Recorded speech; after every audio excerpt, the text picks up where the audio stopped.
одоо зураг бичнээр нэг гоё харагдав. Баяндан сумын иргэдийн төлөөлөгчдийн хурлын ээлжид хуралдаанаар сумын эдийн засгийн нийгмийг 2019 онд хөгжүүлэх үндсэн чиглэлийн бэлэлтийг хэлэлцлээ. Үндсэн чиглэл 3 бодлогын хүрээнд 116 заалтайгаар хэрэгжсэн ба 93.3% биелэлтэй байна гэж дүгнэсэн юм.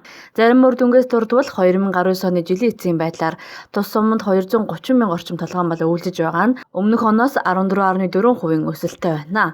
Махсууны анх дугаар аяны хүрээнд хуурай сүүний үйлдвэр байгуулагдаж тоног төхөөрөмжийг цахилгаанаар хангаад байна. За 2 дахь жилдээ сум хөгжүүлэх сангийн зээлэнд 14 иргэн хамрагдаж 60 сая төгрөгийн санхүүгийн дэмжлэгийг авчээ. Амжилттай суралцаж ихтэй сургууль элсэн 9 оюутанд сургалтын төлбөрийн дэмжлэг үзүүлсэн, төрийн албаны үйлчилгээг сайжруулж Эбл програмд бүрэн шилжсэн, иргэд олон нийтэд эрүүл мэндийн архины хор хөнөөл гэмт хэрэгээс урьдчилан сэргийлэх зэрэг чиглэлээр давтамжит сургалтуудыг зохион байгуулсан.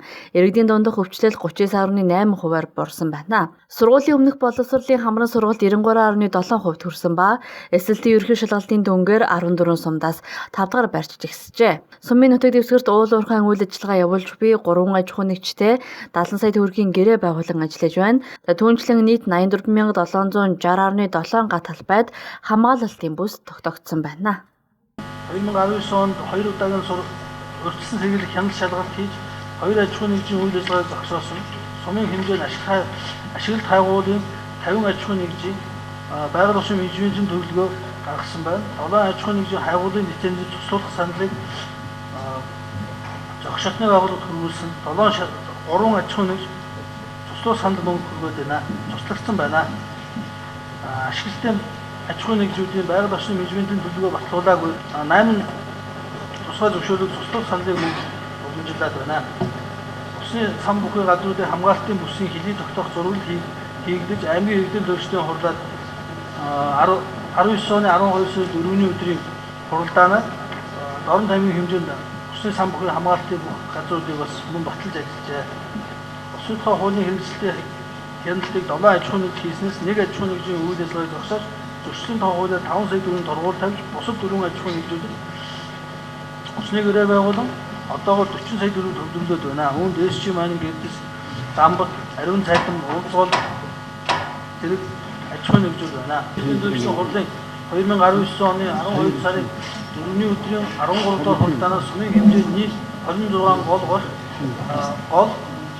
102 булаг 22 нуурын усны сан бүхий газрын 58,964.2 га талбайг онцгой хамгаалтын 25,796.5 га талбайг энгийн хамгаалтын буюу нийт 84,760.7 га талбайд хамгаалтын бүс тогтоогдсон байна. За мөн аймгийн төсвийн хөрөнгийн дэмжлэгтэй мөн сумын орон нутгийн хөгжлийн сангийн хамтарсан юм санхүүжилтээр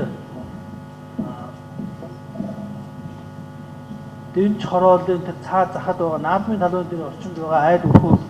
За мөн хөлтөлийн бүс болон баруун хотны мандал хорооллын уртлын хэсэг рүү 15 болон 0.4 шугамуудыг татсан. Энэ бол бас томоохон бүтээн байгуулалт юм а гэж бид хүмүүжж байгаа. За мөн орон нутгийн хөгжлийн сангаар залуу малчдын дэмжигтэй төлбөрийг бас баталсан. Тэрний санхүүжилтнээс 16 сая төгрөгөөр голой цагаан компани шалгаж одоо 4 малчин иргэн залуу малчин иргэд малжуулалт хамрагдаад байгаа. 2019 онд тус суманд улсын төсөв аймаг орон нутгийн хөгжлийн сангаас ерөнхий боловсролын сургуулийн галтгооны дээврийн засварын ажил, технологийн кабинет байгуулах ажлууд хийгджээ. За мөн улсын төсвийн хөрөнгө оруулалтаар спорт заалны засварын ажил хийгдэж 100 хүүхдийн ортой сургуулийн дотор байрны барилгын ажил эхлээд байна.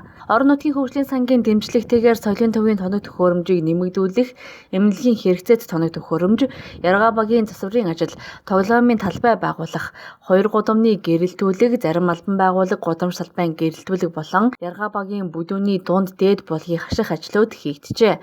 Мөн орон нутгийн хөгжлийн сан иргэдийн оролцоотойгоор бэлчээрт ашиглах 6 худаг гаргасан байна. За ийхүү сумын эдийн засгийн нийгмийг 2019 онд хөгжүүлэх үндсэн чиглэлийн биелэлтийг иргэдийн төлөөлөгчдийн хурлын ээлжид хуралдаанаар хангалттай гэж дүгнэлээ.